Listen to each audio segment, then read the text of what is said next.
Buenas noches a todos. Me da mucho gusto que estén aquí presentes. Bienvenidos a todos. Gracias también a Romeo que me hizo la invitación y a toda la gente maravillosa que nos ayudó a organizar los camarógrafos, ellos y ustedes, el público. Muchísimas gracias. Soy Roberto. Aquí está mi nombre completo, Roberto Ruiz Cerón, para servirles. Soy licenciado en quiropráctica y bueno, esta investigación casi no habla de mi profesión, que es quiropráctica, pero tiene que ver un poco con respecto a la cuestión de la anatomía humana, que también es muy similar al código que encontré en la Biblia. Entonces ahorita esta presentación se las voy a dar con estas diapositivas de PowerPoint y bueno, pues espero que les guste. Obviamente mi objetivo no es convencer a nadie, nada más es exponer algo que a mí me resultó interesante y ya ustedes sacan sus propias conclusiones. A mí me resultó tan interesante que dejé mi consultorio y tuve que escribir y investigar esto durante casi 5 años, o sea, como si hubiera estudiado una licenciatura. Y escribí 7 volúmenes de este tema, entonces ahorita les voy a presentar un resumen del resumen del resumen y espero que les guste. Bueno, pues aquí tenemos que se llama el Código X de la Biblia. ¿Por qué se llama el Código X de la Biblia, la obra? Pues simple y sencillamente porque encontré en la Biblia un código literario en forma de X y encontré también muchas similitudes de esa X con las estructuras del universo, desde el átomo hasta las galaxias. Y ahorita vamos a ir viendo algunos ejemplos básicos de todo ello. Vamos a pasar a la siguiente, por favor. Esta es la carátula de los primeros 2 tomos. Bueno, este es del primero. Aquí tenemos toda la camisa del libro. Se va a publicar en España. La investigación comenzó en el año 2003, ya de lleno. Y yo comencé a leer la Biblia cuando tenía 16 años de edad, porque mi madre nos las leía. A ella le hicieron 14 cirugías y ella pues quería leer la Biblia y entenderla para saber por qué estaba sufriendo tanto. Nunca pertenecimos a ninguna religión ni nada, pero a mí siempre me intrigó saber qué contenía la Biblia y cuál era su significado, y por eso desde los 16 años empecé a leerla y la leí varias veces. Pasamos a la siguiente, por favor. Ahí más o menos vean cómo pues la Biblia se ve como si fuera un rompecabezas. Entonces yo no concibo la Biblia como un libro religioso o teológico. De hecho, la palabra religión no aparece en la Biblia, la palabra teología tampoco, aparece en los diálogos de Platón, y en la Biblia la considero un libro lúdico, es decir, como un juego de niños, como un rompecabezas que hay que armarse, y como un libro netamente pedagógico. Yo considero que la Biblia es un libro más bien pedagógico que religioso, entre comillas, ¿no? Más o menos así va a quedar el libro. Les digo que son 7 tomos y bueno, pues ahorita ya se van a publicar los primeros 2. Siguiente, por favor. Vamos a mencionar un diálogo sencillo entre ciencia, filosofía y teología. Entre ciencia porque habla de ciertos aspectos del universo. Entre filosofía porque toca una de las ramas más importantes de la filosofía, que es la dialéctica. Y también algunas otras ramas de la filosofía, como son la ontología, la lógica, la epistemología, la ética y la estética. En el aspecto teológico, no es el aspecto de los dogmas de las religiones, sino es en el aspecto específico de teología bíblica, cómo está compuesta la Biblia. Déjenme decirles que durante los últimos 500 años se ha investigado en todo el mundo la Biblia desde un punto de vista lingüístico, estructural, y se han hecho realmente trabajos asombrosos de nivel doctorado, de nivel muy especializado por cientos o hasta miles de eruditos bíblicos. Entonces, esos tres elementos los combino. Aquí no estoy hablando de ninguna dogmática específica de ninguna religión, por ejemplo, católica romana, mormona, adventista, testigos de Jehová, evangélicos, presbiterianos, pentecosteses, etc. Aquí no toco ningún aspecto de dogmática de las religiones. La siguiente, por favor. Aquí tenemos, por ejemplo, algunos de los filósofos que cito en la obra. Cito mucho a Leibniz, que es uno de los grandes genios de la historia humana. Era matemático, filósofo, teólogo, jurista y muchas otras cosas más. Cito también a Hegel, toda la filosofía de Hegel, que es un sistema enciclopédico, tiene que ver bastante con la Biblia y con el cristianismo. Cito también mucho a Kant, la crítica de la razón pura, la crítica del juicio.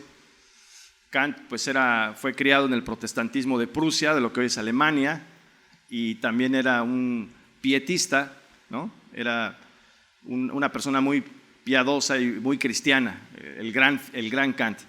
Goethe, pues el poeta alemán, él dijo: entre más leo y comprendo la Biblia, más deliciosa me resulta.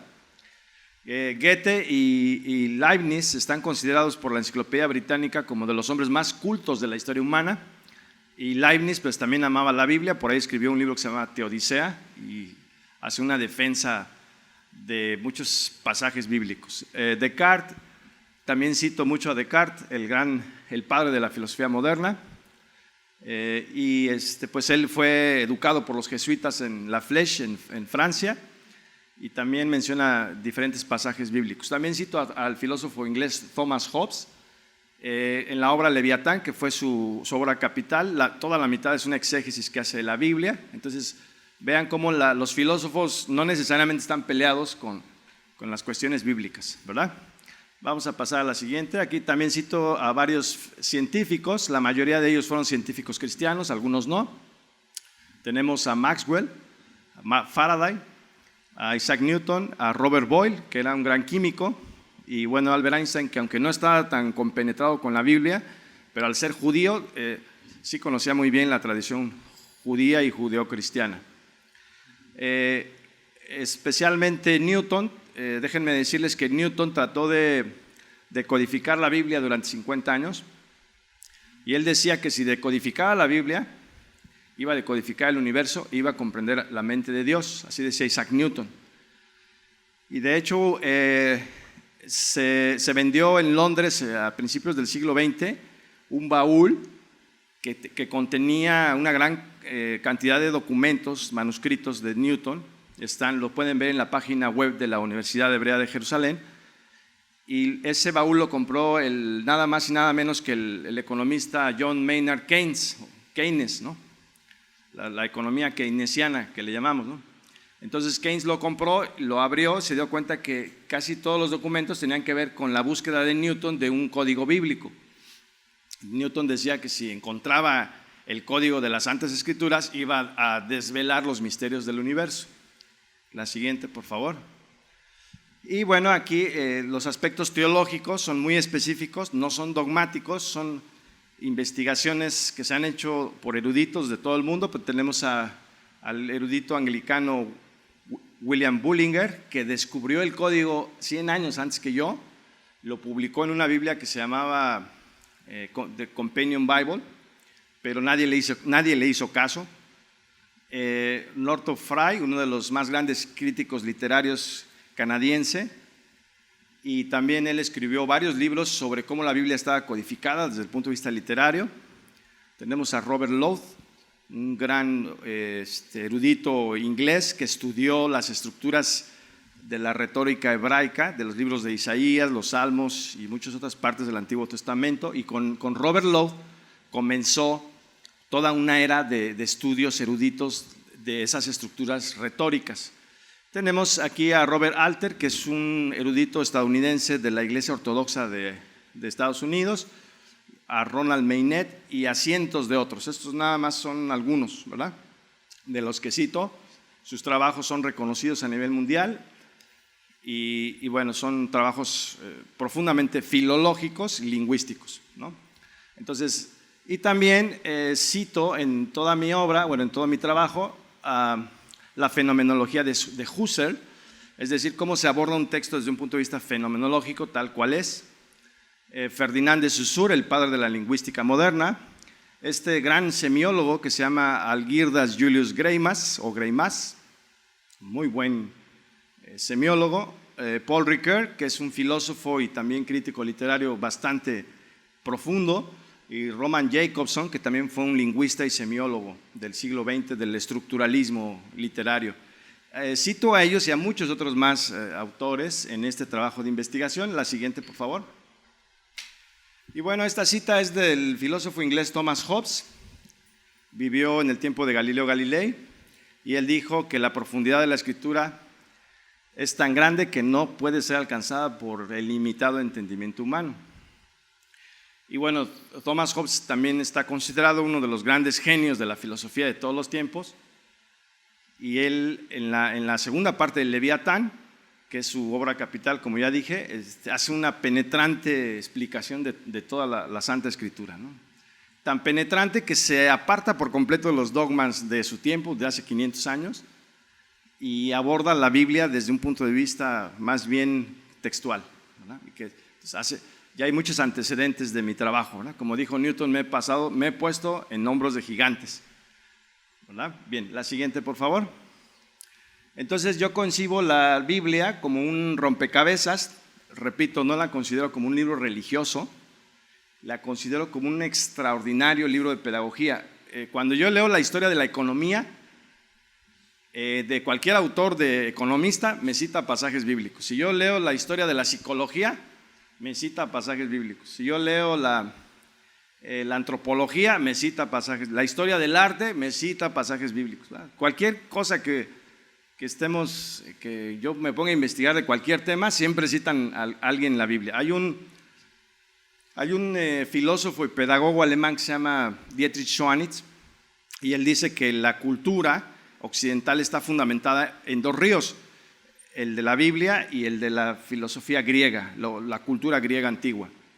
Entonces, la fusión de esas dos culturas es lo que ha generado la cultura occidental, a través del Imperio Romano, el Imperio Bizantino, etcétera, etcétera, ¿no?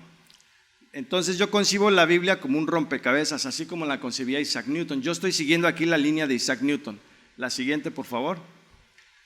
Entonces, ¿se han alguna vez armado el cubo de Rubik? A ver, levante la mano, ¿quién lo llegó a armar completo? Completo, acá tenemos a alguien, muy bien. Pásenle, por favor, acá hay sillas, ¿eh? De veras. ¿Sí alcanzan a ver ahí? Sí. Bueno, entonces, el cubo de Rubik, puedes tardarte 20 millones de años si no lo armas, si no tienes el algoritmo. Y el algoritmo, si se lo enseñas a un niño de 5 años, en 2 minutos te lo arma. El algoritmo empieza con la X que está ahí arriba. Si tenemos o sea, no la que está marcada con X, sino la que está marcada con palomita. Pero arriba, en la cara de arriba del cubo, está una X. Si empezamos con la X, empezamos a armar todo el algoritmo hasta que armamos las 6 caras. Y es bien fácil. Yo cuando era niño, pues iba yo en quinto de primaria y el profesor de la escuela primaria me lo quitó y me dijo, te lo doy si me lo armas completo. Y ya en el recreo se lo armé y me lo regresó, ¿verdad? Y él pensó que no se lo iba a armar, pero es que yo ya conocía el algoritmo, me lo había enseñado un adulto. Entonces ya con el algoritmo es bien fácil. Entonces la Biblia también no se puede entender si no se conoce el algoritmo. Y como decía Isaac Newton, si decodifico la Biblia, puedo comprender el universo. Entonces hay isomorfismos o isoestructuras. Las estructuras son muy parecidas. Siguiente, por favor. Bueno, vamos a hablar una muy breve clase aquí de retórica bíblica para comprender estas estructuras,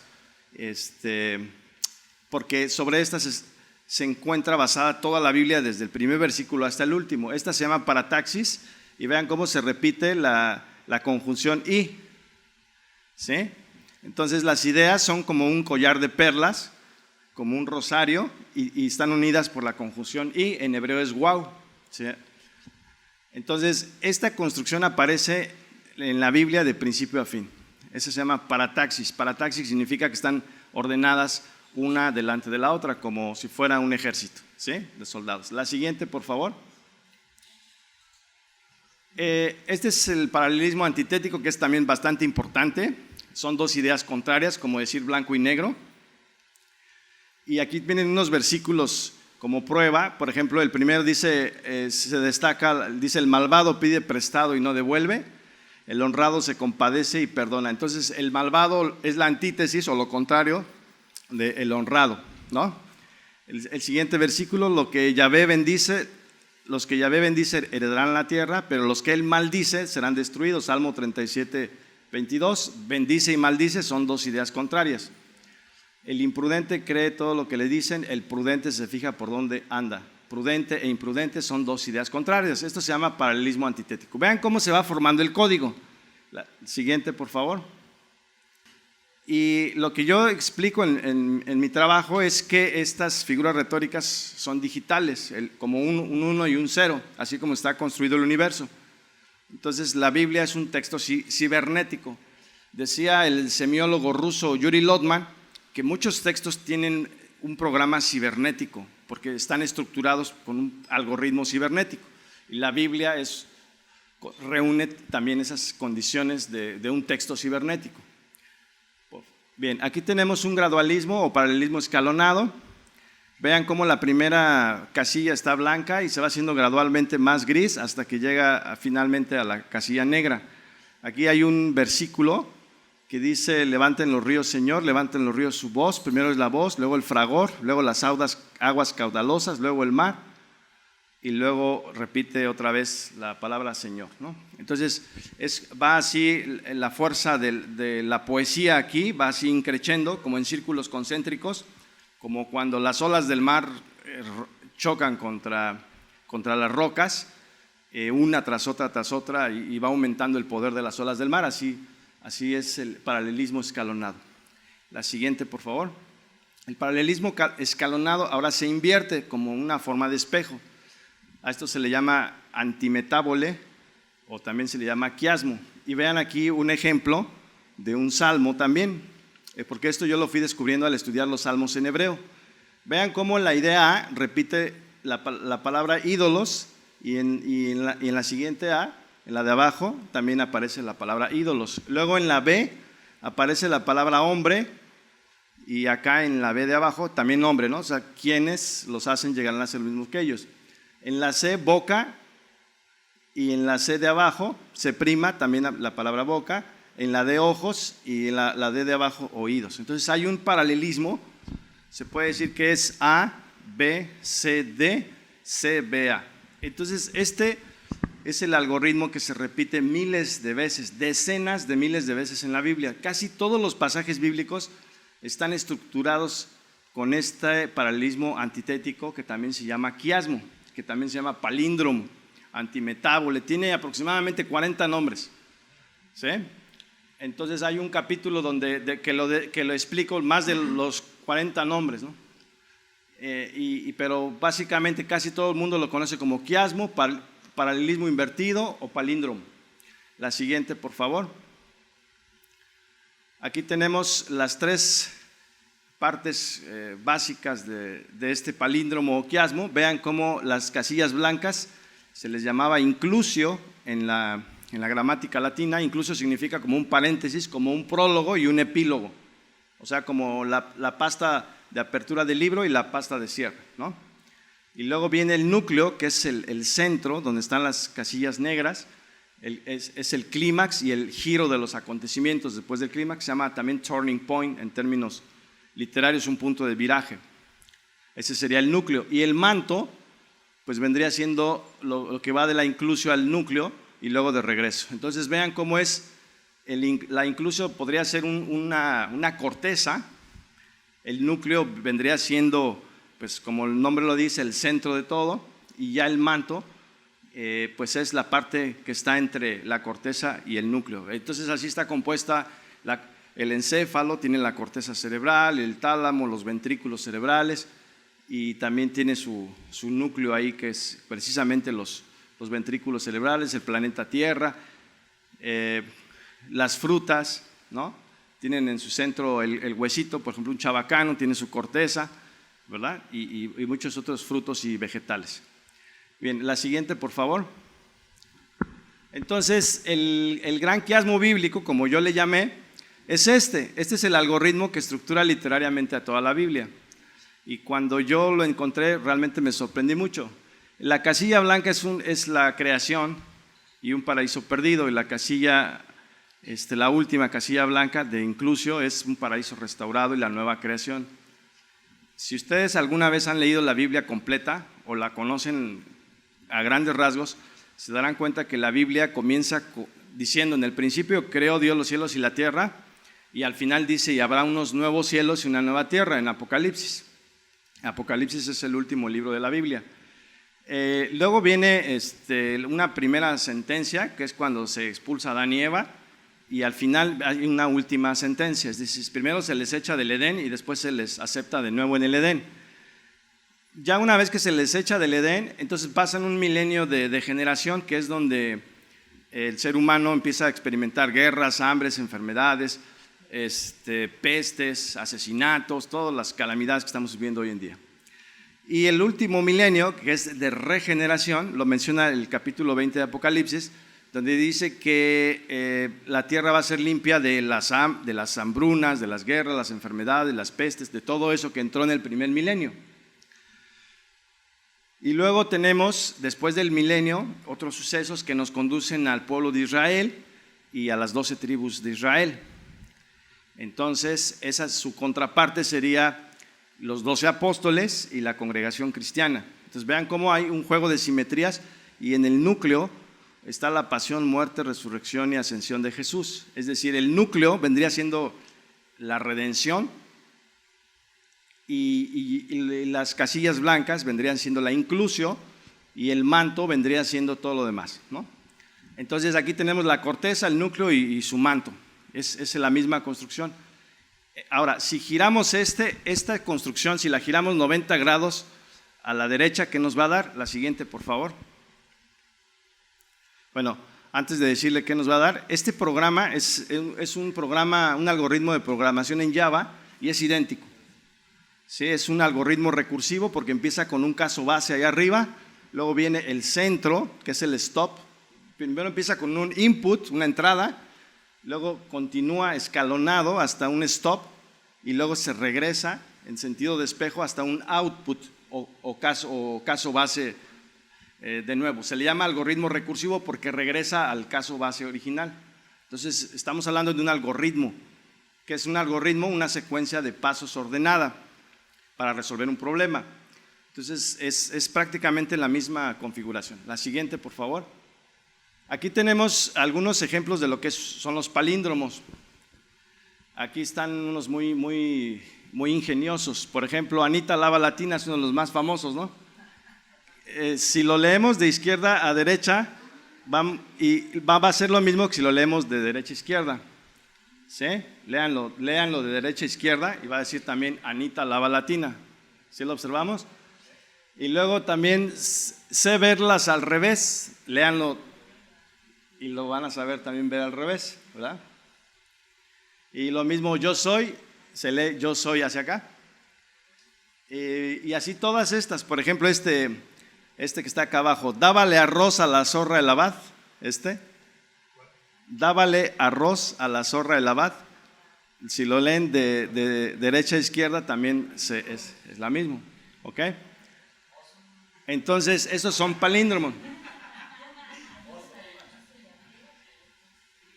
Entonces, esta es una simetría de espejo, se llama simetría de espejo. Es un quiasmo, un palíndromo, y como hasta los albures mexicanos aparecen, ¿verdad? Y bueno, Anita la gorda lagartona no traga la droga latina. Ese también es un palíndromo, ¿no? Pero hay más, hay cientos de palíndromos en todas las lenguas. Entonces, bueno, la Biblia tiene la constitución de un palíndromo, y casi todos los fenómenos del universo son palindrómicos: el ADN, los cromosomas, el átomo en el modelo de Schrödinger, el cuerpo humano. Ahorita vamos a ver unos casos ya sencillos, ¿vale? La siguiente, por favor. Bueno, entonces, si giramos, dijimos la estructura, ya ven que está así como un delta. Si la giramos así, nos da un candelabro de 7 o más brazos. Ese candelabro, los planos están en la Biblia. Entonces la Biblia tiene una estructura literaria en forma de candelabro. El candelabro, yo la expliqué de 7 brazos, pero pueden ser más brazos, ¿no? Aquí está, miren, vean cómo está el candelabro y está A, B, C, D y luego D, C, B, A. O sea, otra vez el palíndromo. Lo pueden leer de derecha a izquierda y de izquierda a derecha. Y también es un quiasmo. Y aquí podemos ver esto también. Vean, allá es un caligrama, el que está hasta la orilla. Es una forma de X como la que está acá abajo. Ahí está el código X, ahí está la X, ahí está el quiasmo. Se llama quiasmo porque tiene forma de Ky. La Ky pues es una X, ¿no? Quiasmos en griego significa en forma de quiasmo, en forma de X. Entonces vean cómo empieza con un paraíso perdido y termina con un paraíso recobrado. Hay un milenio de degeneración y al final hay un milenio de regeneración. Los 12 tribus de Israel, los 12 apóstoles, y en el centro está la cruz de Cristo.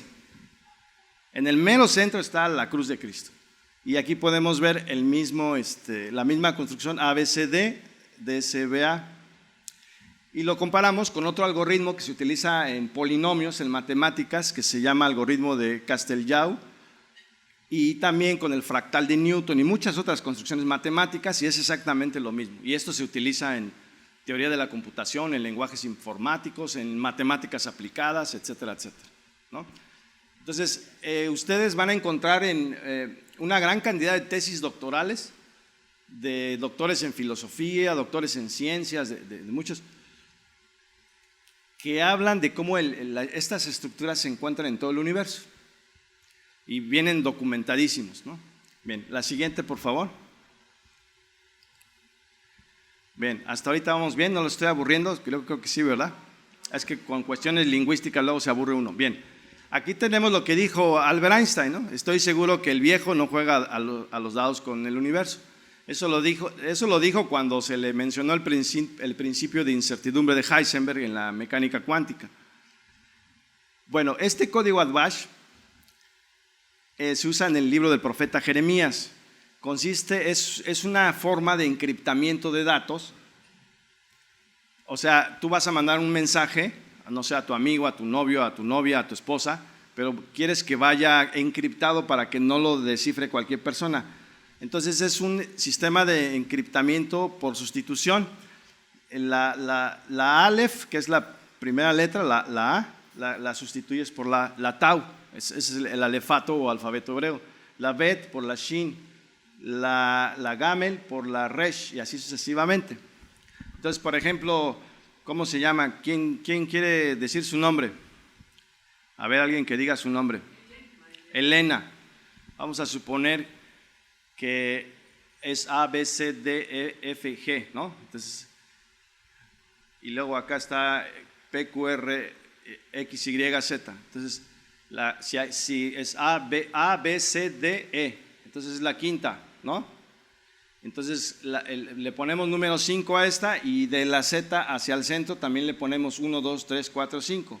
Entonces, en vez de poner la E, vamos a poner la que le corresponde en su parte simétrica. En vez de poner la L, le vamos a poner la que le corresponde en su parte. En vez de poner la N, vamos a poner la contraria. Entonces, ya cuando salga, va a decir algo totalmente diferente a Elena, pero el que tenga este código va a poder descifrarlo. Y es muy sencillo, ¿no? Este es un código de muy baja seguridad, dicen los libros de criptología, pero ya venía en el libro del profeta Jeremías. Y precisamente en este código estaba estructurada la Biblia, porque es el mismo, es un juego de espejos. Toda la Biblia es un juego de espejos. Todo en la Biblia, desde el relato microscópico hasta el macroscópico, son pura serie de espejos, puro juego de simetrías, o como decía el budismo, una red de Indra, ¿no? donde es una telaraña donde las gotas se reflejan a sí mismas, las gotas del agua que cayeron ahí. Tenemos allá el ADN palindrómico, vamos a verlo con más detalle en la siguiente diapositiva. Esta figura la pueden ver hasta en Wikipedia y en internet y van a ver cómo está guanina de un lado, guanina del otro. Y luego sigue adenina, citosina, timina. Es el mismo código Atbash, es el mismo palíndromo, el mismo quiasmo. Por ejemplo, aquí está guanina y enseguida está formando una cruz. Adenina con adenina, timina con timina, citosina con citosina. Esta es en su parte lineal y esta es ya en su parte así como horquillas. Esto lo pueden encontrar en libros de genética y es conocido por cualquier genetista, por cualquier biólogo. Entonces, Esto lo leí por primera vez en un libro que se llama Gödel, Escher, Bach, el eterno y frágil bucle, de Douglas Hofstadter. Es escritor, es un científico, hijo de un premio Nobel. Escribió esa obra hacia los años 70 y ese libro contiene la descripción. Es un libro muy complejo, pero muy interesante, y ese libro se los recomiendo porque se relaciona bastante con mi investigación. Entonces, el ADN tiene la misma configuración. Ahí tenemos el ADN en forma de X, nada más que es una X enrollada, es lo que hace la doble hélice, y esa doble hélice se va a formar en histonas, se va a enrollar y en otras estructuras hasta formar también un cromosoma en forma de ¿qué? En forma de X o en forma de quiasmo, y este cromosoma tiene la misma estructura de la Biblia en sentido literario. Es en la reproducción mitótica, cuando hace la mitosis la célula y se reproduce y se divide en dos. La siguiente, por favor. Aquí tenemos cómo se va haciendo el ADN como un estambre y se hace el collar de perlas, como la parataxis hebrea, y luego se hace en unas fibras en disposición de bucles simétricos. La palabra bucle también a veces se utiliza como un algoritmo recursivo, y después se va enrollando más y más hasta que forman el cromosoma, como se ve allá. Ahí esa patita en rojo es uno de los genes. Entonces así está estructurada la Biblia. Desde la frase breve tiene la misma estructura en forma de candelabro, y luego la frase en los párrafos, en los discursos, en los libros completos, el conjunto de libros, y finalmente la Biblia como un todo. Entonces estamos hablando de un programa informático comprimido, como el zip, ¿no? Hay muchos otros programas informáticos comprimidos. Entonces, así como está el ADN, también está estructurada la Biblia exactamente igual. Ahora, por ahí leí tres libros de un mexicano que se llama Pérez y Solá, y el libro se llama, fíjense, nada más y nada menos, el ADN es Dios. Entonces él compara la trilogía ADN, ARN mensajero y ARN de transferencia con todos los mitos de las culturas antiguas, ¿no? Pues el ADN era Zeus, el ADN mensajero era Hermes, el mensajero de los dioses, y el ARN de transferencia pues era otro dios por ejemplo, era Ares, o el dios de la guerra, ¿no? Marte. Entonces, él dice también, por ejemplo, en la Biblia, el ADN está en el núcleo celular, el ARN mensajero entra al núcleo celular, copia el codón, copia la información, la saca y la lleva al retículo endoplásmico, y ahí a través de los ribosomas se generan las proteínas. El ARN de transferencia toma la información y se generan las proteínas que van a ser los ladrillos de construcción de la célula. Entonces, él se compara con el algoritmo de flujo de información en la Biblia, que está Yahvé en su trono, y luego llega Jesús al cielo, que es el núcleo celular, toma la información, la baja a la tierra, al citoplasma, y de ahí se la pasa al Espíritu Santo, y el Espíritu Santo genera todo el otro trabajo, ¿no? Entonces, bueno, eso es quizás ir demasiado lo que dice Gutiérrez y Solá, pero me parece interesante la analogía que él pone. La que está hasta acá, esta foto, fue la primera foto de la molécula de ADN, que por cierto no descubrió la doble hélice, no la descubrieron Watson y Crick, como nos hicieron creer, la descubrió Rosalinda Franklin, que era una cristalógrafa. Ella fue la que realmente descubrió el ADN y fue la que tomó esa primera foto donde está la X allá, y otra vez aparece la X como en el cromosoma. Aquí está el cromosoma, un quiasmo, ¿verdad? La siguiente, por favor. Aquí tenemos más grande cómo está empaquetada toda la información de los seres vivos, desde la doble hélice hasta el cromosoma. Vean cómo se va uniendo, es un programa totalmente informático. Busquen en internet y van a encontrar computadoras cuánticas y computadoras de ADN. Ya el ADN, el modelo ADN, ARN mensajero y ARN de transferencia se está utilizando como un flujo de información para generar computadoras con mayor capacidad de las actuales, ¿no? La siguiente, por favor.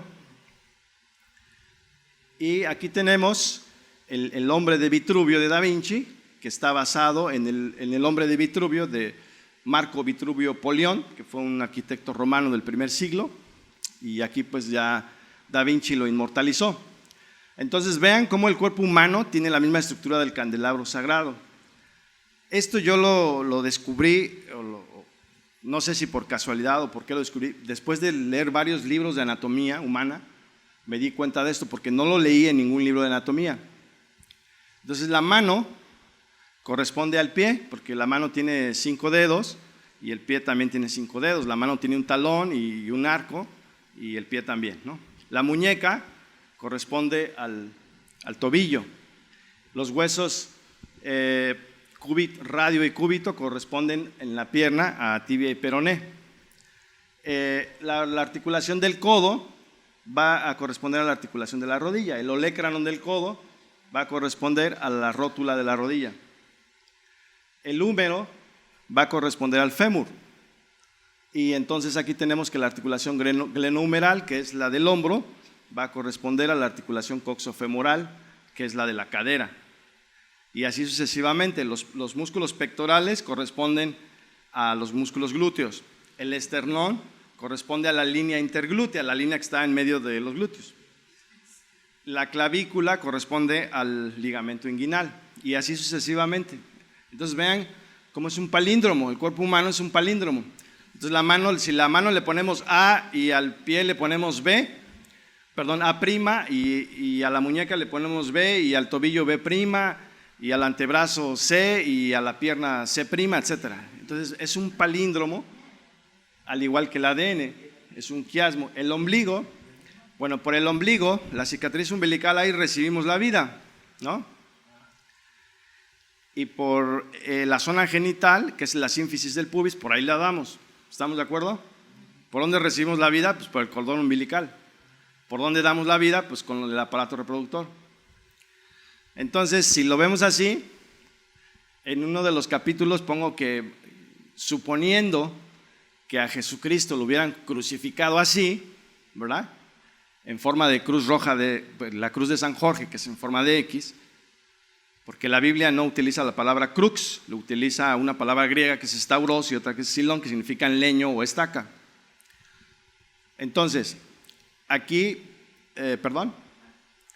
entonces aquí tenemos, vamos a suponer que este fuera Jesucristo crucificado con X, ¿no?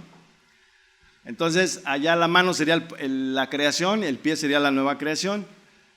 Acá tenemos el paraíso perdido, el paraíso restaurado, milenio de degeneración, milenio de regeneración. Las 12 costillas serían las 12 tribus de Israel, las otras 12 costillas serían los 12 apóstoles, y así sucesivamente, ¿no?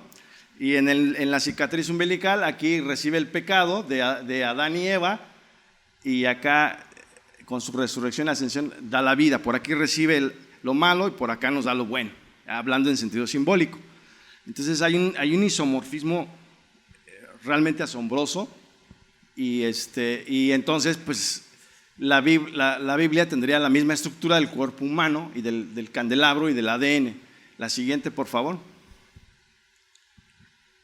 Aquí está una frase de Newton, entre muchas otras que dijo, no hay filosofía más sublime que la conocida con el nombre de Sagrada Escritura. Pero Newton estudiaba la Biblia totalmente fuera de los dogmas religiosos, porque él consideraba que los dogmas religiosos eran una corrupción de lo que realmente tenía la Biblia, ¿no?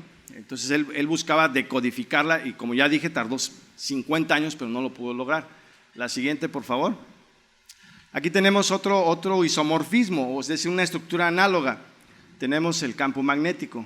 Si juntamos dos candelabros, vamos a tener el campo magnético, que es muy familiar, sí lo conocemos todos.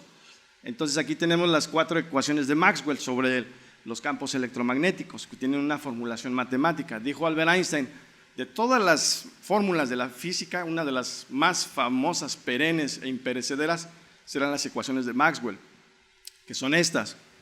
Entonces estas ecuaciones definen los campos electromagnéticos. Vean cómo también hay un paralelismo, lo blanco y lo negro, el norte y el sur, los dos polos opuestos, ¿no? Y pues los campos, cuando le ponemos unas rebabas de hierro, pues se forma todo visible esos campos, como aparecen en los museos para niños, ¿no? Que ponen la barra imantada, le arrojan bolitas ahí de metal y de hierro y se forman esos maravillosamente ahí bien formados, como si fueran dos candelabros así encontrados. ¿Ok? La siguiente, por favor. Aquí está el modelo atómico de Schrödinger, bueno, una versión en plástico, didáctica, y vean cómo también es una forma de X que va en un paralelismo graduado, escalonado, y lleva hasta un centro y luego se repite el proceso en forma de espejo. Este es el modelo de la mecánica cuántica de Schrödinger. Es un toroide. Es un toroide, es decir, hay un momento de implosión que llega hasta la bolita que está en el centro y a partir de la bolita hay un momento de explosión. Entonces esa bolita vendría siendo en la Biblia la muerte de Cristo, la redención, porque todo empieza desde un paraíso que se pierde y llega hasta un momento de implosión y luego de la resurrección del Mesías viene un proceso de explosión.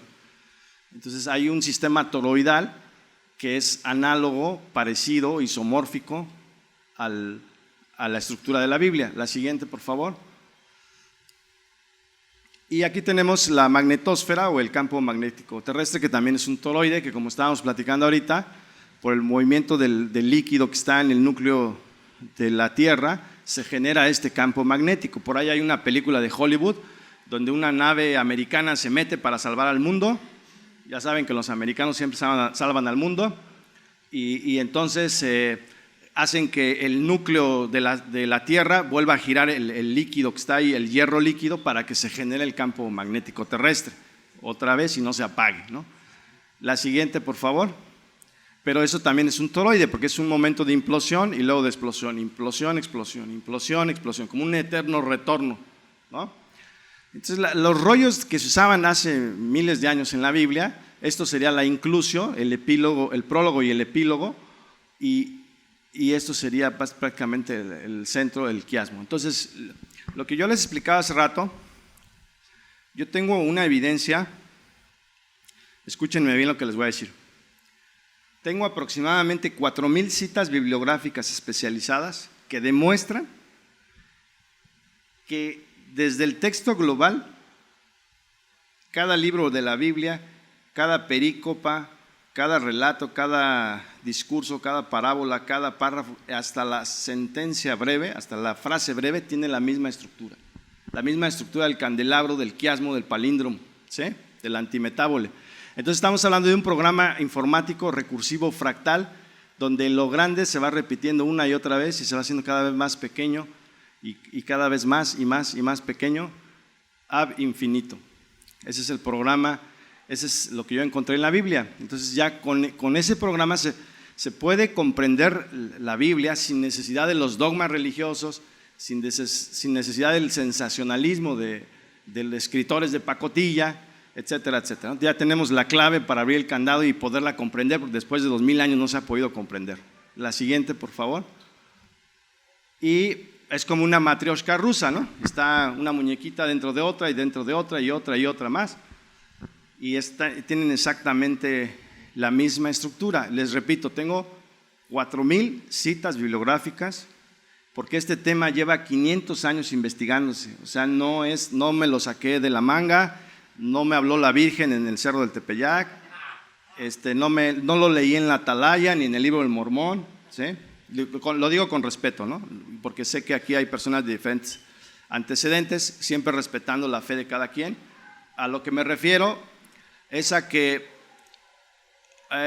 esto tiene una comprobación, no depende de mi criterio religioso, sino va a depender de la comprobación que se le dé. Y aquí pueden ver, por ejemplo, aquí sería la creación, la nueva creación, paraíso perdido, paraíso restaurado, milenio de degeneración, milenio de regeneración, las 12 tribus de Israel, los 12 apóstoles, y en el mero centro está pasión, muerte, resurrección y ascensión de Jesús, que es donde la Biblia, todo el relato bíblico quiere que el lector se concentre, es el núcleo de todo, ¿no? La redención. E incluso las medidas del templo de Salomón y los utensilios sagrados del templo que estudió Isaac Newton para poder decodificar el universo, todos tienen una característica simétrica que señala la misma construcción. Entonces la Biblia es como un fractal, se llama fractal de Bixek. Esto es un fractal matemático. Es una X grandota que se forma con otras X menores, que se van haciendo cada vez menores y cada vez más menores. Y en el mero centro de la X grandota está la cruz de Cristo, está la muerte de Jesús, ¿no? Así funciona la Biblia. Y bueno, pues esto a mí me dejó muy asombrado. Les repito, yo no veo la Biblia como un libro religioso, la veo como un libro pedagógico y es un libro extraordinariamente fascinante y complejo, ¿no? La siguiente, por favor. Pues eso es todo lo que yo quería transmitirles. Aquí está mis datos por si quieren más información. Y pues ahí está orgullosamente la investigación hecha en México. Y pues estoy abierto a las críticas, comentarios, con mucho gusto, preguntas. Gracias.